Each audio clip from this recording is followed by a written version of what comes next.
Cyclones. Okay. All right, welcome back to another edition of Silent Sirens. We're coming off a fresh top 10 win again for TJ. I think it was 12th one in his career, his short career at Iowa State. Had a way better seat than I did last night, and man, we really showed up and played. Honestly, it's just so nice to walk into Hilton thinking you're going to win, and then they go out there and there's really not. There was really no doubt. Marquette came back and made it interesting at the end there, but after Keyshawn came back after his bloody nose and put on 51 and went and did a jump shot, and it was kind of over after that. It's just nice to have a team where we know we're that good and we keep showing that we're a top 5 team. And I think the media is probably going to slowly. It won't be on ESPN Plus. Hopefully, we need to upgrade our like broadcasting our team, because that was a ridiculous. Just to have to narrow the audience that thin is ridiculous for how good that game was. Came and Clear, I feel like, did a good job on the caller for ESPN Plus, but man, you think that would be like a CBS game or a Fox game or something like Bill Raftery, like that type of level of game, but we'll just have to get that figured out later. But what were your thoughts on the game last night? Well, I mean, it was a Wednesday night, so I mean, CBS probably is not going to do it. And then they had a at UConn game, which preseason before Maui was probably considered a big game, and they had Kansas and Duke, and so he just ran out of channels basically, and we got kind of kicked to the curb, which is a very Iowa State thing to have happen. But I'm not sure anybody knew right away there was going to be a top 5 matchup. But yeah, no, we came out guns a-blazing. The great crowd. It was a whiteout again, which I don't want to start off negative here, but I don't like the whiteouts. And this is the reason why. If we're going to wear the white uniforms, we shouldn't have a whiteout, because all of the uniforms blend in. I know you guys think I'm crazy, but the uniforms blend into the crowd. And twice, at least last night, we threw a pass on a kick out to the wing to somebody that wasn't there. And from my vantage point, I was sitting in the third row of the parquet, right across from the bench. You can't distinguish which player is on the bench, which player is on the floor, and which player is in the crowd.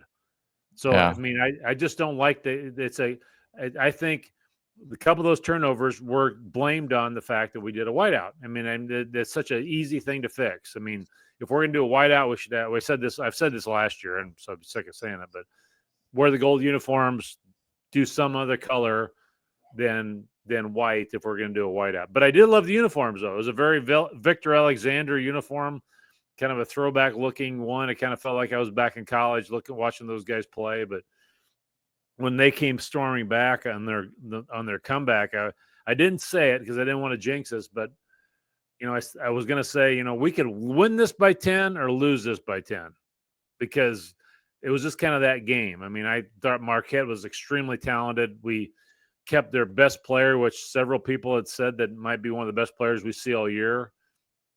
We kept him to 4 points, I believe, in the first half, and he's left-handed. And you go back and watch the game, everything he made was on the left side of the floor.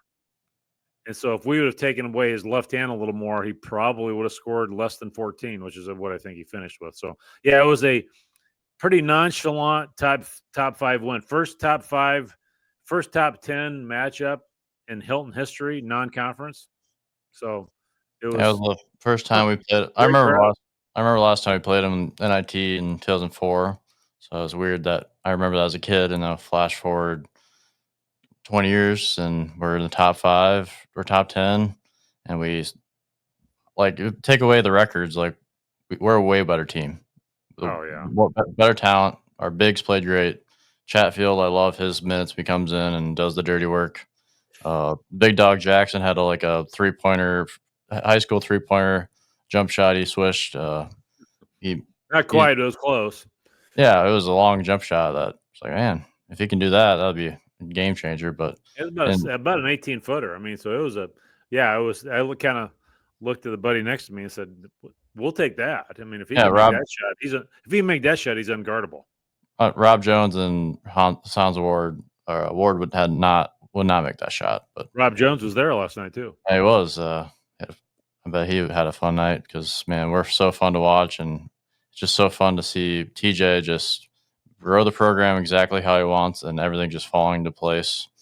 And I mean, it just sucks how that's the only like great non-conference game in Hilton. We have to wait till January until another good game comes on. And our next school we play is 0-8 on Sunday. So I think And there's going to be a lot of people coming back from Dallas, so it's going to be a pretty thin crowd, I'm afraid. But they almost should have. I mean, obviously we can't schedule thinking about our football team, but imagine if that Marquette game was Saturday night. yeah, right. That would have been horrible. If we win the Big 12 championship, and like imagine Campbell, the whole team comes back for that game, that'd be kind of awesome. Oh no, it would have been bad if it would have been. Yeah, but we wouldn't have much of a crowd. There's people that are flying there, so I mean, there's a lot of big donors there that are heading to Dallas tomorrow morning or flew down today or whatever. I mean, so I mean, or Sunday. What's that? Or Sunday afternoon.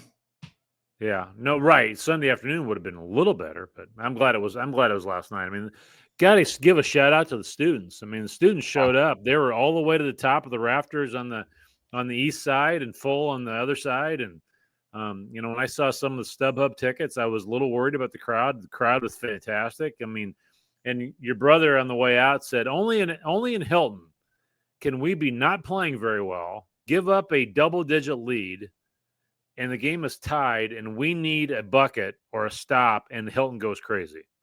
I mean, it just shows the level of our fans and how educated they are in the game of basketball, because that was a big part of the game. I mean, when they tied it, and all of a sudden we kind of said, hey, guys, we need to wake up a little bit, and then we went on a run, and I kind of looked over at Shaka, and he kind of had that look in his eyes like, I've seen this movie before, because his trips in Texas to Hilton before. So I have a lot of respect for Shaka. I mean, I just watched him. You know, he's a good coach, good recruiter. Watched his post-game press conference, very gracious to Iowa State, and it was a huge win because they're good.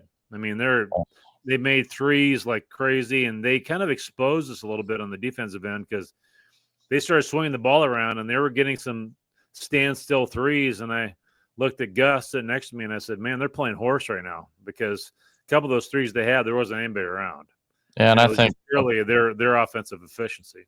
I think a part of that has to do with our posts aren't as fast and quick as our Rob Jones and Hassan Ward was. Hassan Ward could do a lot of like, just I was like, he could cover a lot of real estate with how long he was and fast he was, and that's just a little more of an adjustment. I think with Lipsy and all these guards are so used to having a rim protector who can just turn around and sprint and just be there, and I think we'll get that figured out. And I mean, you can only shoot so well in Hilton for so long. Like, they can't just after a while they just start bricking them, and it leads to long breaks and layups. And Curtis Jones had a lot nice steal. I mean, Lipsy only had 1 point, but he made his presence known. He wasn't a negative out there. He did it all.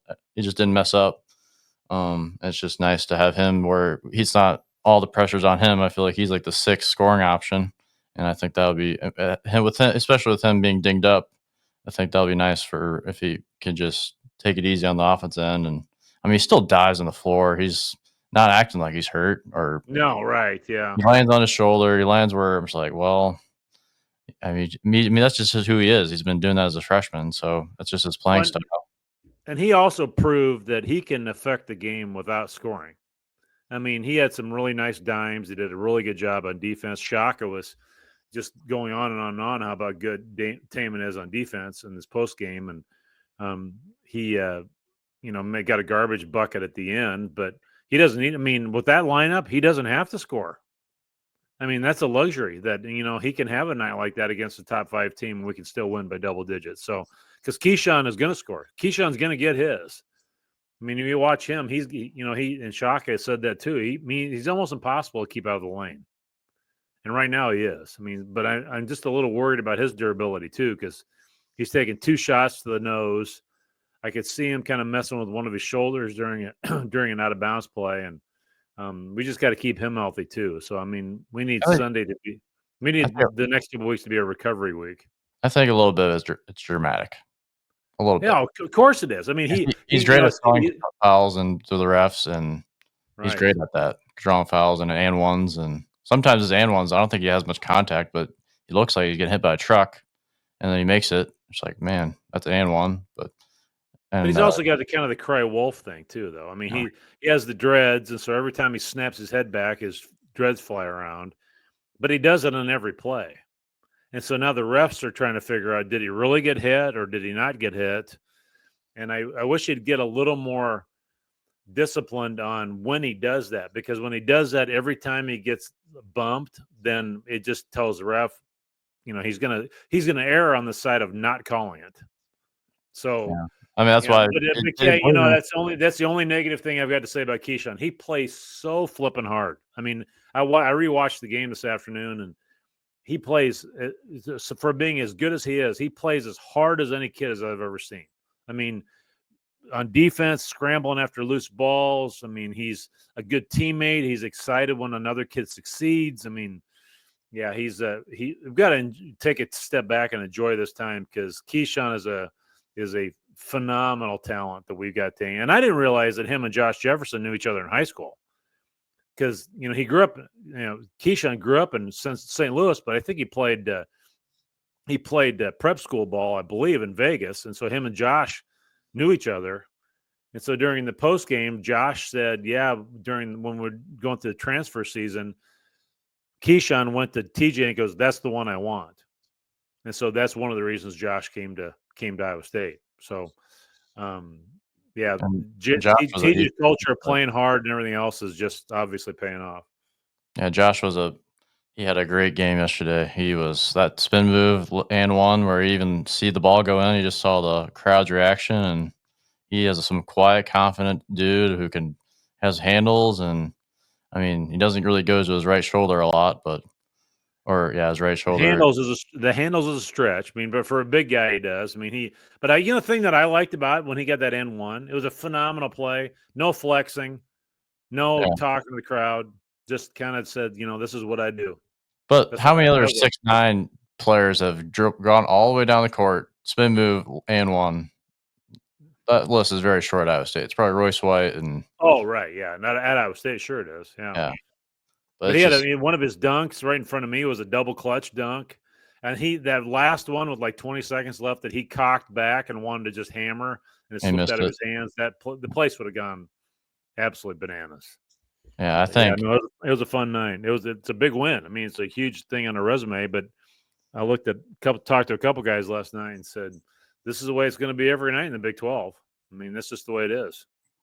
Milan played 17 minutes, shot it 6 times, and Lipsy had 1 point. And if you'd have told me that last year, it's like, well, how did we score? How do we win?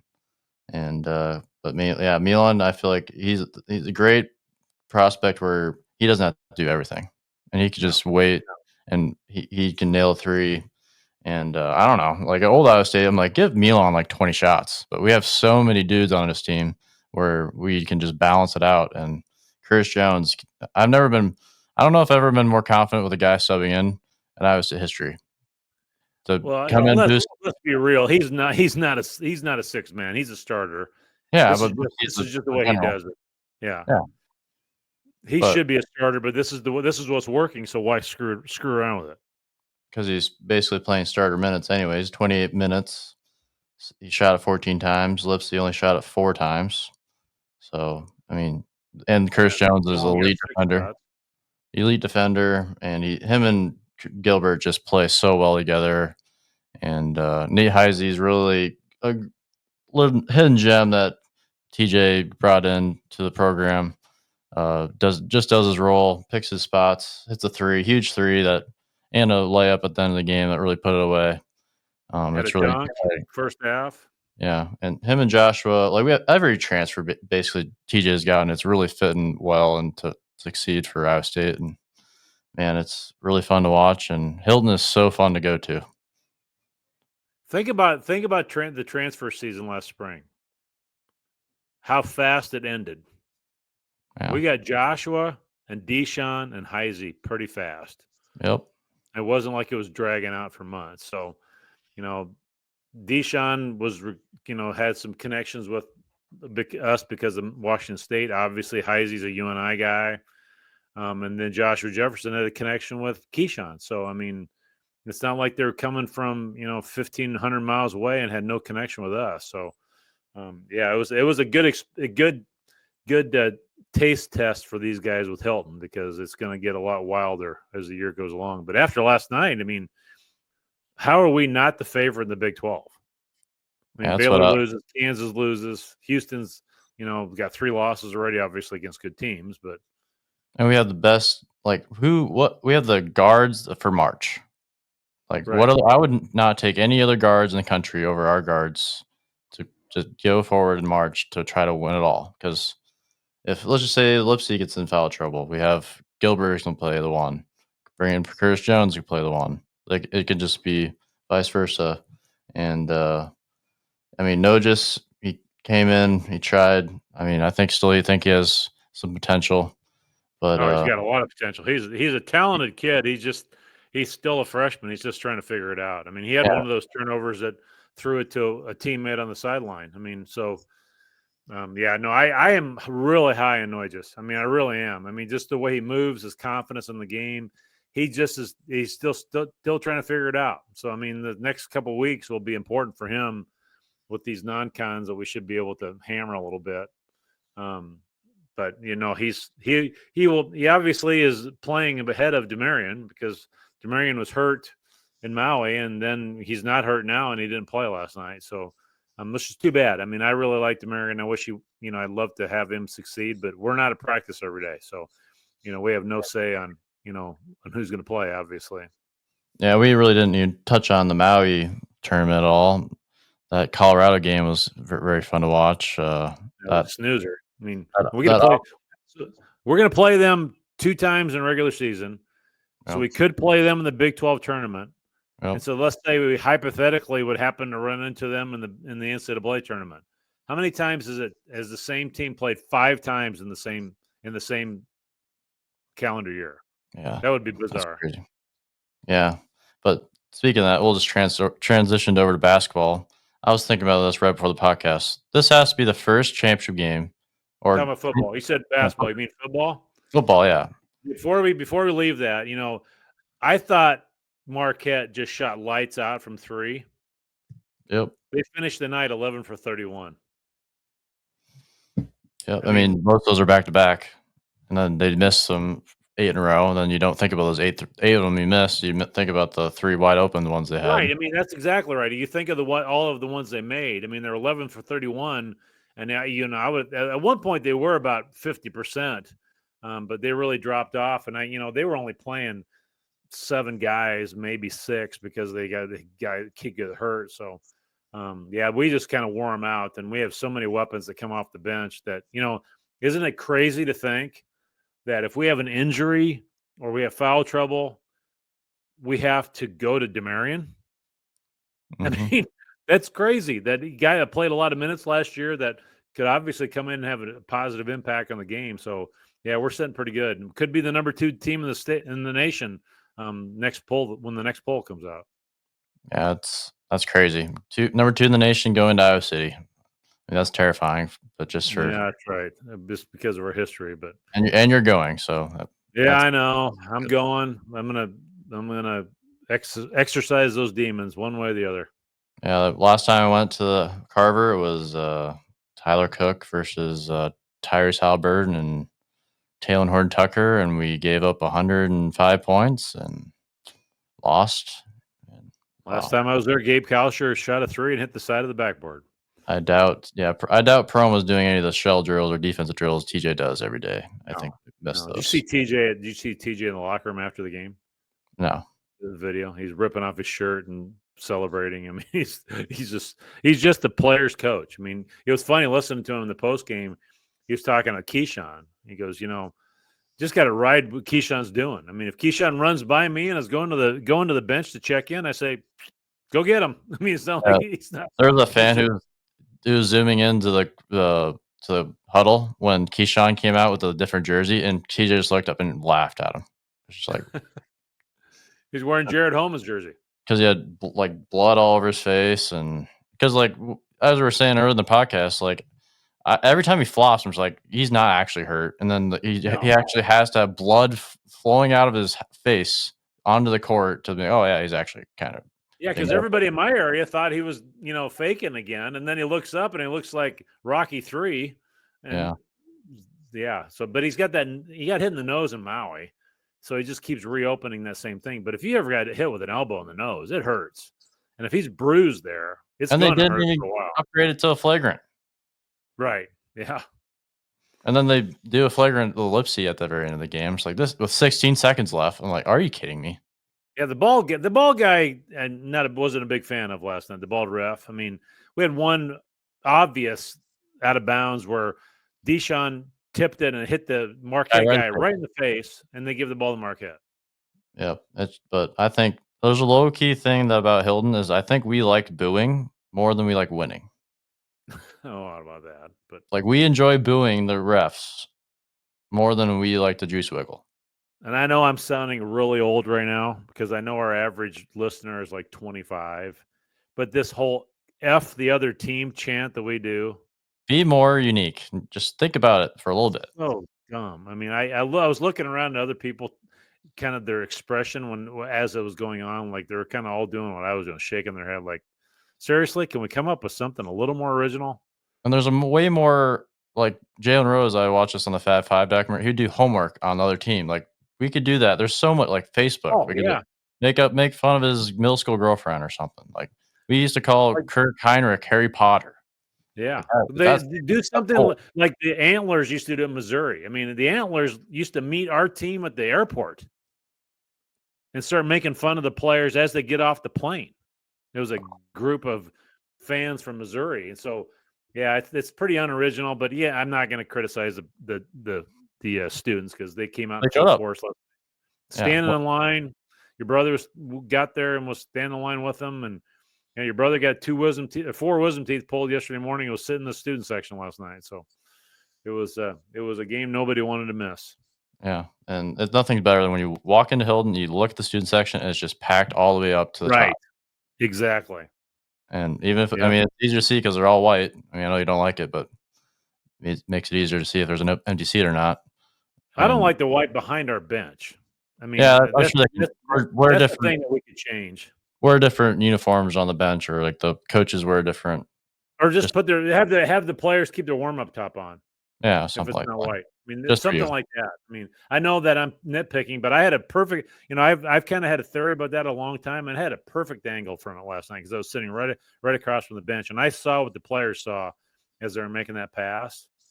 So people probably listen to this driving to Dallas think I'm crazy, but I don't think I am. I mean, yeah, if it was a last possession game, I mean, during the last before the second half ended, I'm like, let's get a shot off because it was just like a flashback to the Auburn game where we couldn't get a shot off, and but I don't think Keyshawn. I mean, the Keyshawn. I just go back to the Kansas game where last year when he just hit that three and iced and just sealed the deal. And man, we're so lucky to have a closer like him. We have so many closers. Like Milan's a closer. Curtis Jones is a closer. Lipsy can show up and make a big shot. Like there's so many years where we didn't have anyone. It was Gabe Kauscher and that was it. Yep. But yeah. Anyways, moving on to football. Move on to the big game Saturday night. You bet. 10-win season in the books, first time ever. Feels great. Let's talk about the game Saturday night first. Yeah, you were there. I wasn't there. I was in Wisconsin. So what was your experience? It was phenomenal. I mean, I dressed for the occasion. I was really worried when I pulled in the parking lot and there wasn't hardly cars there. I was really worried about the crowd, but the crowd wasn't entirely full, but it was full enough for being as cold as it was. I wasn't, overly cold at all. I thought the fans were fantastic. It was an unreal experience being there to watch them get their first 10-win season.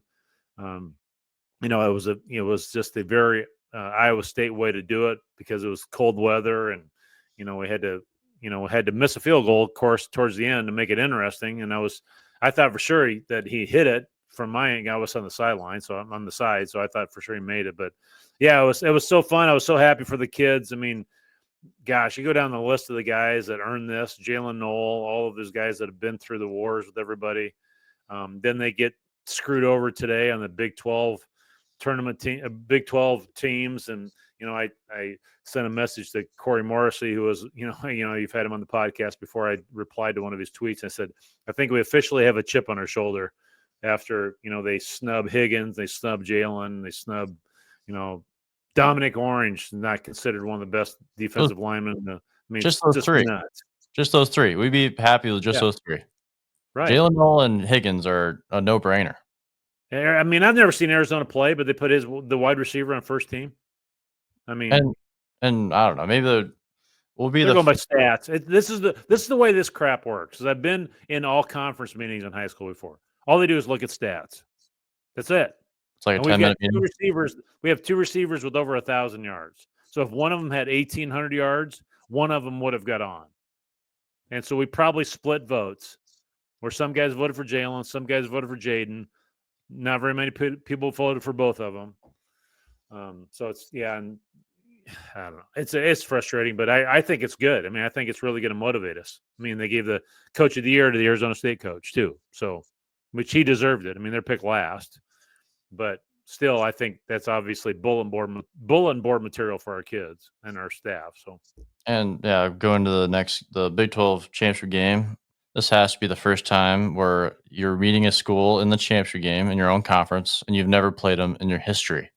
Right. It's crazy. That is unprecedented, just as unprecedented as Iowa State winning 10 wins. And that's incredible. It's like, if we win this, if we lose, let's just say we lose this game, and apparently it's already basically locked in that we're playing Colorado in the Alamo Bowl game, which we've played them hundreds of times. Right. So if we play them, Colorado, we played them hundreds of times versus we're playing ASU for the first time for a title, which if we can just somehow get that done. I really don't know.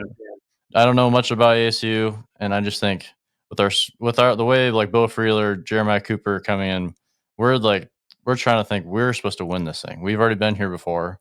They're joining a new conference. Yes, they have a lot of Scadaboo is one of the best running backs in the nation, but I think they're kind of similar to Iowa early in the year, where they're especially now that their receivers out, they're going to be very just one-dimensional, run heavy. And if John Haycock is really good at just minusing that out, and especially after we just played Kansas State with a running quarterback and similar running back kind of, but I think that kind of bodes well for us, and we're finally on turf, like grass that's not just mud, where we can actually get our footing. And I think that would be great for Jaden Higgins and Jalen Noel. I think Jalen Noel will have a couple of big plays, maybe one on special teams. And people forget that ASU was trying to hold on open for tryouts for kickers earlier in the year, which I think that bodes well for Iowa State too, even though our kicker missed a 38-yard field goal that kind of spent Cyclone Nation spiraling, but not the players, thank God, because we were just flashed back into 2004 and then 2005, where we could have just sealed the deal with a kick, and we didn't do it, and our defense hold, and we injured Avery Johnson, so he couldn't even be there for the last play. But man, he's going to be. That should have been roughing the passer. But Ohio State should have grabbed the wrong guy. They should have grabbed Avery Johnson and not Will Howard, because Avery Johnson is going to be Heisman level good. He does not like contact, though. He has the arm and can throw. When he got hit, he melted like a cheap suit. I mean, I'm saying if you had Ohio State, whatever you want to say. If you had Ohio State's offensive line and receivers versus Kansas State and Midwest, that's what I meant by that. But he's a talented dude, and just it's so awesome to see Rocco Beck with the confidence he has, and he's really building the resume of game-winning drives and just being cool, calm, and collected. Even though he almost threw like 2 pick sixes. Oh my gosh! And he didn't have a very good stat line Saturday night, but he's still clutch. I mean, he still got first downs we needed to. But we were throwing. Carson Brown had a couple drops, but the ball is like throwing an ice block. Got to give that to the kicker too. I mean, the last field goal, you're kicking a chunk like a dead turkey. So, I mean, it's just hard to do that in those conditions. But I think we embraced it. I mean, if you listen to our podcast with Jake Heyer from Kansas State, there's some kids in Florida on that team that were not interested in being there, and the kid, the one receiver The one, yeah, but he's been in Iowa long enough, and his dad grew up in West Virginia, so it's not like he hasn't been in, or his dad, you went to West Virginia, it's not like he hasn't been in cold weather before. But the kid that entered the portal supposedly for Kansas State played. So that was the big talk heading into the game that their best receiver was going to the portal, but he was there playing. So The Brown guy. I don't know. I mean, I think, I listened to one of the Arizona State podcasts, and we're actually going to have one of those guys on here later tonight, but they have zero confidence in their kicking game. Zero. I mean, so having Conradi in a dome in warm weather with good footing, obviously I think the kicking game is going to lean our way. They lost their best receiver for the season. He's out, and they don't have, when you look at their stat line, Jordan Tyson has 1,100 yards, and the next closest guy is Scadaboo, their running back, with 468. This is receiving yards. The next closest guy is a running back with 468, and after that it goes down to 291. So if they're going to have any success in the passing game, it's going to be somebody that has got to step up for them. So we showed a little different look on defense Saturday night against Kansas State. We didn't do the 3-3 stack as much. We ran a couple linebackers, and I think it gave Kansas State a little different look that they haven't seen. So.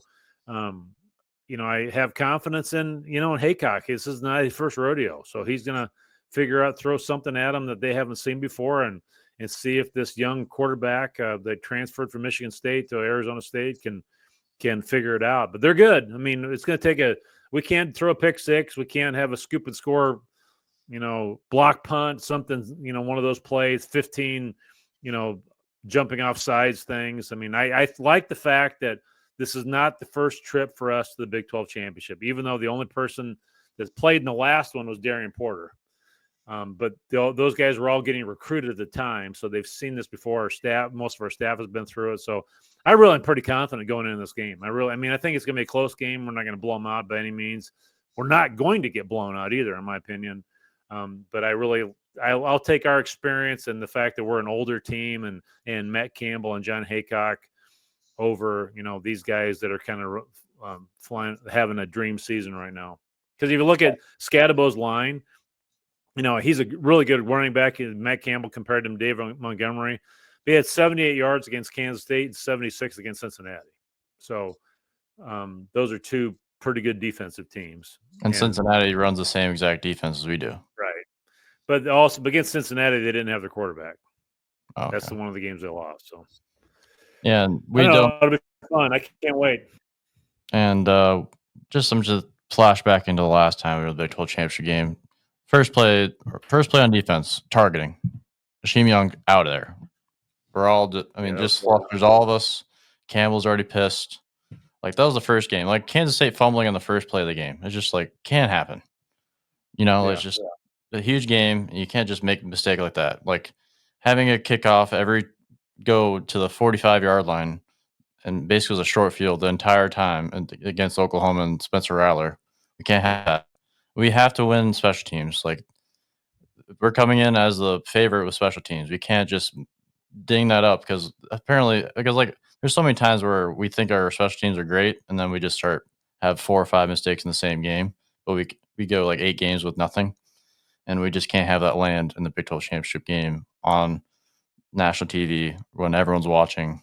We really need to just show up and finish the business. And I think having Bo Freeler, Dom Orange, and I think honestly Sadowski on the linebacker and Will McLaughlin are just playing fantastic.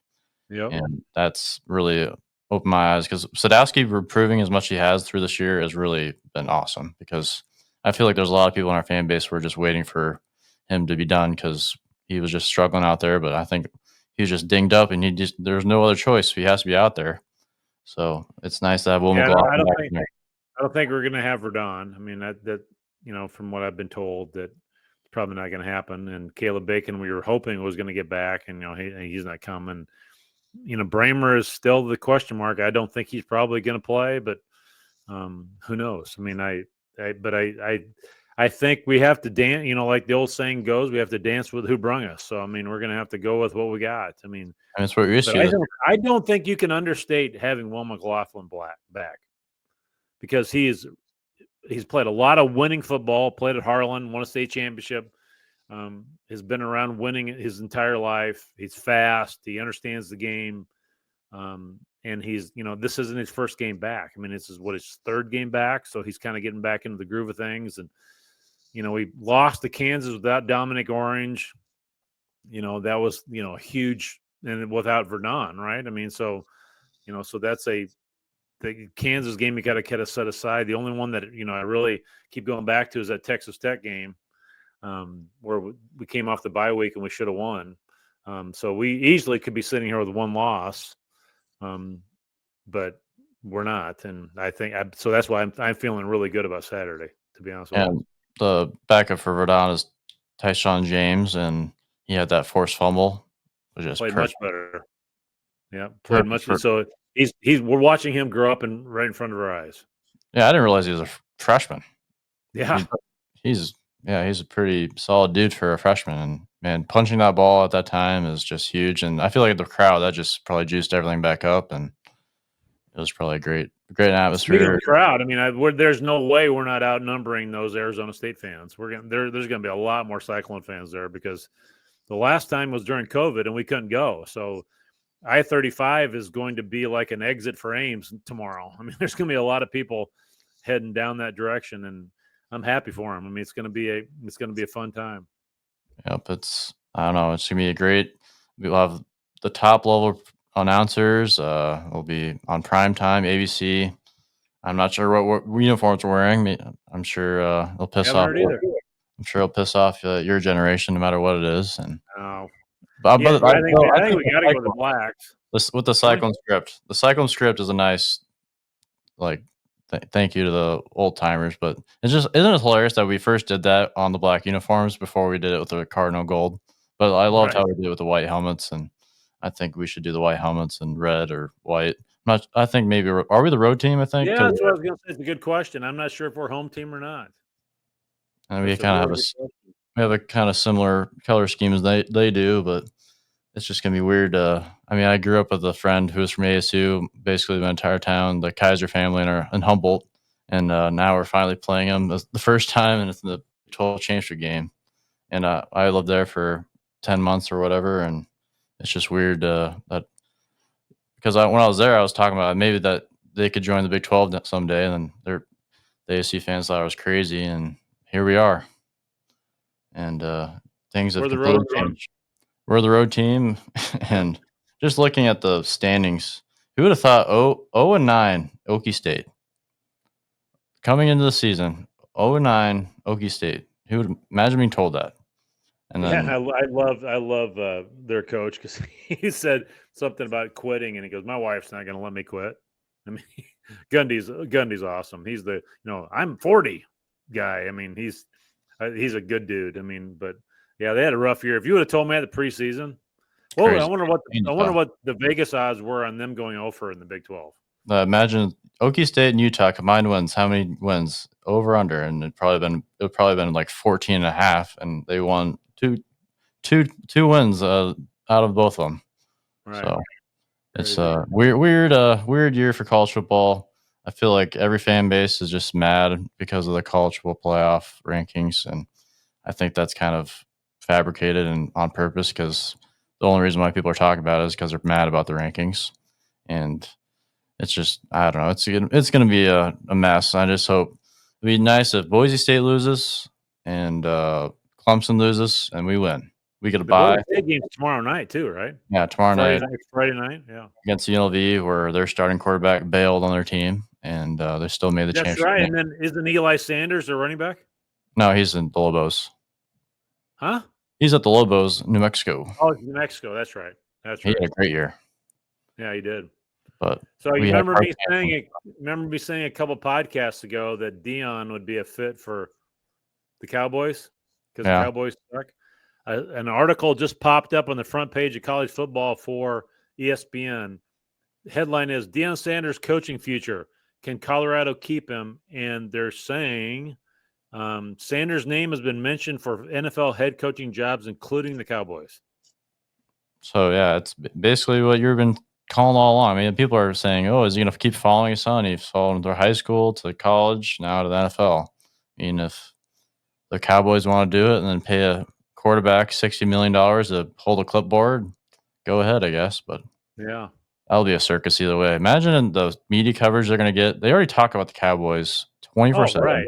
and they suck. It's a business. It's a business. So I mean, they're gonna have a lot of if they can get him to go there and then get Shador or It's like Travis. it's like Tim Tebow all over again, kind of. I mean, Right. Shador is a lot better, but Yeah. and Travis. Travis Hunter said that he's already not playing the bowl game. So He said that? yeah, he said it'll take him $5 million. Dion said that none of their guys are gonna opt out a week ago. But Travis Hunter said on a podcast like today or yesterday that it'll take him. They'll have to pay him $5 million to play. That's what's wrong with college football, right there. Yeah, I mean that's what. I mean we've kind of. I heard him interviewed today. He's talking about all the boats he's bought. So, but it's crazy though. College athletics change because it used to be, as an Iowa State fan, we just wanted to get 6 wins to go bowl game. And right. then Campbell gets in here, says, "Oh no, that's 6-win programs are BS," and he just gets Dave Montgomery. He gets Breece Hall, gets Brock Purdy, and off to the races. And man, it's just an incredible time to be a Cyclone fan. I know we say that every podcast, but it's just we have to. It is. I mean, you have to take a step back and enjoy what's going on because, geez, how long have we fricking been waiting for this? For crying out loud! I mean, like walking out of Hilton, like we got a Big 12 championship game to go watch. And we beat a top 5 team yesterday, and it was like, oh, we just beat Morgan State. I mean, it was not like everybody was high fiving their way out of there. Where it was also cold as hell walking to your car, but right. But it's a crazy time to be a Cyclone fan. Well, let's just say that it was not played in Dallas on Saturday. We're playing in Hilton, or not? We're playing at Jack Trice. Oh boy, that would. I mean, it could happen. I think they should think about changing that instead of neutral site game, put it at college campuses. It's supposed to be 50 degrees Saturday too. Yeah, but that's what I want. I just want just no more neutral site games. Like, these fans are already paying for the players, so now you're asking them to pay for travel and tickets and the whole deal. It's great. I mean, I don't know. That's just an idea. I think more because the NFL, they on they're not neutral site games. The playoffs are played San Francisco versus the Packers, at the Packers versus San Francisco. Why can't we do that at college athletics? Yeah. You imagine, if we can pull off Saturday and we end up having to go to South Bend or Austin or Happy Valley, how much tickets are going to be? Because there's going to be a pretty high demand from Iowa State fans. No, just Penn State fans, it's the whole state. It's like Nebraska. Yeah. But it's a massive stadium. I mean, so. I mean, if I had to pick one of those, I obviously would rather us have the bye. But if I had to pick one of those, obviously I hope we have to win Saturday. But if I had to pick one of those, I'd take at Texas. At Texas. I mean, I don't think we'd be in awe of them. We've been there before. We played with them last year. Go to Notre Dame. You got the whole Notre Dame aura you got to deal with. Penn State, we have no connection to, so we'd have to go there and try to get over the whole Penn State thing. And Happy Valley is just kind of a unique place in general. So, but let's get there. I don't really give a shit who we play. I mean, let's just get in the freaking playoffs and let's go. I mean, we're going to be the first team in Iowa to make a playoff. Not Iowa City.